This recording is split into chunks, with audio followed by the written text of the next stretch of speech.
Vamos falar um pouco então dessa redução hidrostática. A redução hidrostática é feita com soro fisiológico aquecido.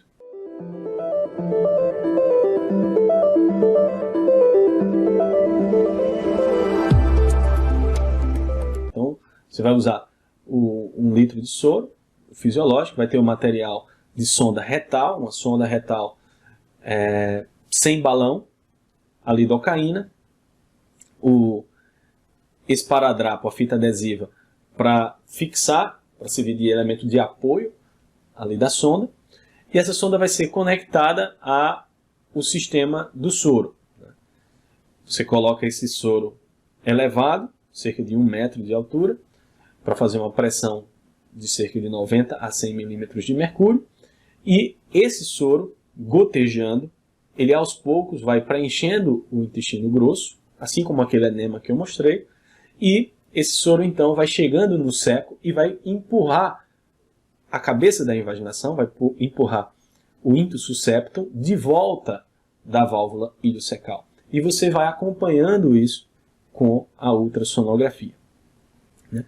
Depois de cerca, em geral, a média para a redução é de 10 a 20, 25 minutos, essa é a média que vai levar, e você acompanhou todo o procedimento, viu que a alça desinvaginou, que não houve nenhuma complicação do tipo perfuração intestinal, que é extremamente rara nesses procedimentos, libera o paciente de volta para o cirurgião e, em geral, vai se pedir ali uma pausa alimentar, uma reavaliação por ultrassonografia em cerca de 12 a 24 horas para ver se houve realmente uma redução total ou se houve uma redução apenas parcial, porque muitas vezes vai permanecer algum grau de edema ali na região da válvula iliocecal. Então, resumindo, é isso.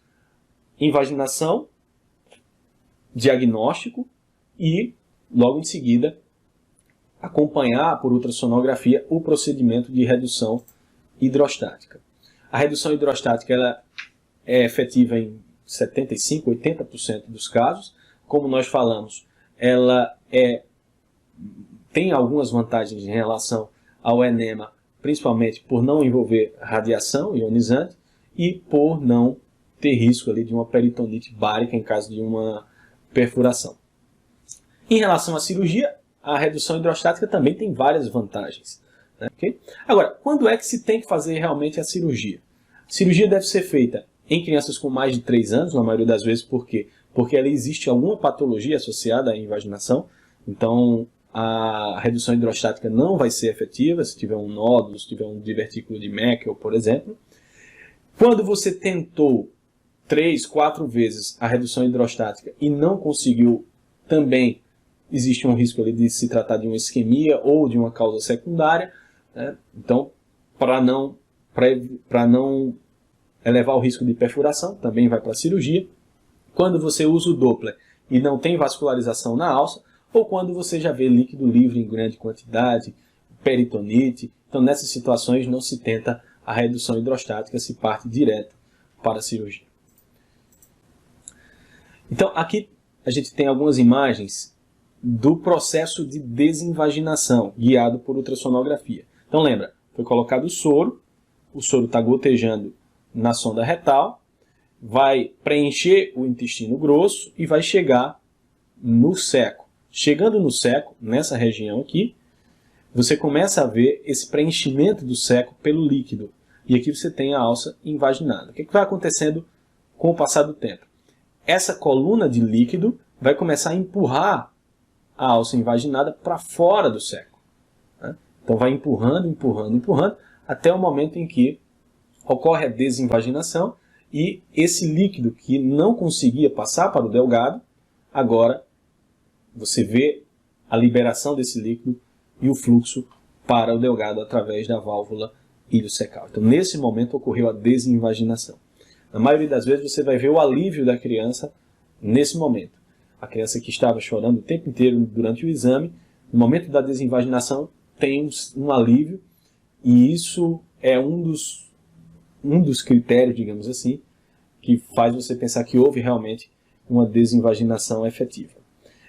Como nós comentamos, de toda forma esse paciente volta para um controle, porque essa região está bastante edemaciada, então tanto pode permanecer uma invaginação parcial, como pode ocorrer uma nova invaginação nesse período ali de algumas horas nesse primeiro dia. Então o ideal é que se faça um exame de controle. Aqui você tem que acompanhar alguém fazendo esse exame, né, para você entender melhor como funciona, né?